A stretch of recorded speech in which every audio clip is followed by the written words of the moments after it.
안녕하십니까. 연세대 보건대학원 융합보건의료대학원의 감염병 역학을 하고 있는 권준욱입니다.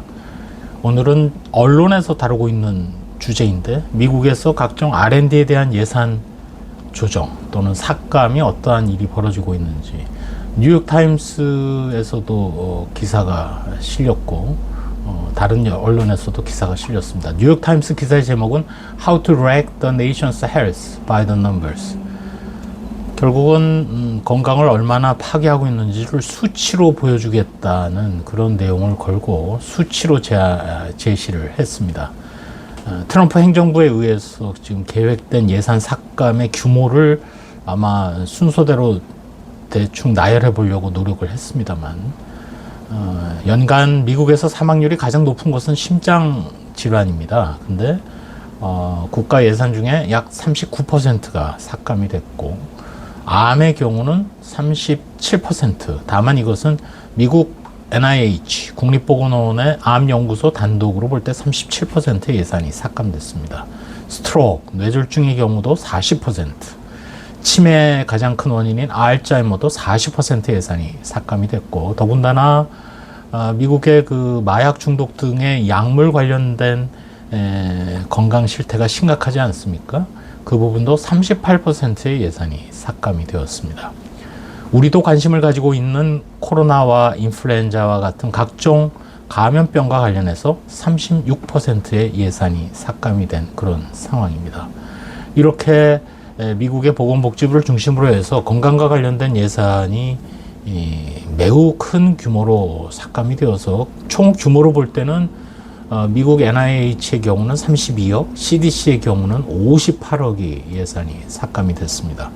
이렇게 되면은 여러 가지 서베일런스, 프리벤션, 또 인력 유지, 임상시험 이런 것들이 전부 다 중단되는 그런 문제가 생기거든요. 따라서 뉴욕타임스에서는 이걸로 인해서 가뜩이나 OECD 국가 중에 열악한 미국의 기대 수명, 그리고 각종 만성질환 지표가 크게 악화가 될 것이며, 마켓과도 관련된 근거 기반 신약 개발이나 임상시험도 차질이 빚어질 것이다.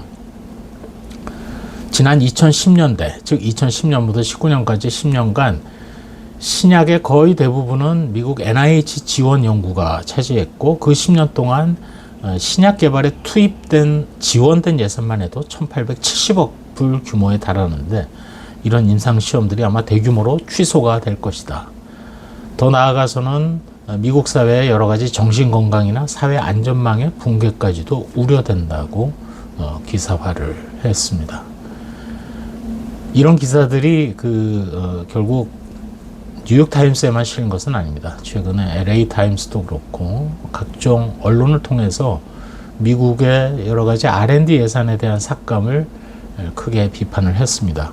구체적인 내용을 보게 되면 간접비용, 인다이렉트 코스트가 삭감됨으로써 사실상 연구실의 운영비라든지 실험 장비라든지 규제를 준수하기 위한 여러 가지 활동들의 예산이 줄어드니까 가장 쉽게 이걸 타개하기 위해서 연구 인력이 해고가 되고, 또 계약이 중단되고 임상시험이 중단되는 등등이 현실화되고 있고, 이런 것들이 아무래도 기득권층보다는 젊은 과학자나 펠로우십을 하고 있는 연구자들에게 직격탄이 되어서 후속 펠로우십 신청 건수가 눈에 띄게 감소하고, 미국의 대학원 규모에서 PhD 학생들을 뽑는 규모도 매우 눈에 띄게 줄어들고 있다. 이거는 전 세계적으로 미래의 연구, 혁신 경제에 연쇄적인 파장을 줄 것이다. 더군다나 미국 NIH는 미국에만 관련된 것이 아니라 전 세계적인 연구를 선도하고 있기 때문에 미국의 글로벌 연구 리더십도 흔들리게 된다는 것이 언론의 지적입니다.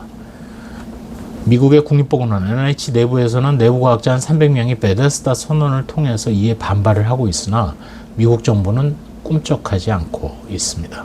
그러면서도 한편으로는 감세법안을 통과시키고 있으니까 사실은 미국의 트럼프 대통령은 미래를 갉아먹고 있다고 볼 수도 있고, 또 이런 부분은 다른 나라들에게는 기회가 될 수도 있는데 그 리더십을 차지할 만한 어떤 나라의 모습도 잘 보여지지를 않습니다. 혼란 속으로 빠져드는 미국의 R&D에 대해서 지난 주말에 주요 미국 내 언론입니다. 거기서 지적한 내용들을 공유드리면서 우리도 반면 교사로 삼아야 하겠습니다. 감사합니다.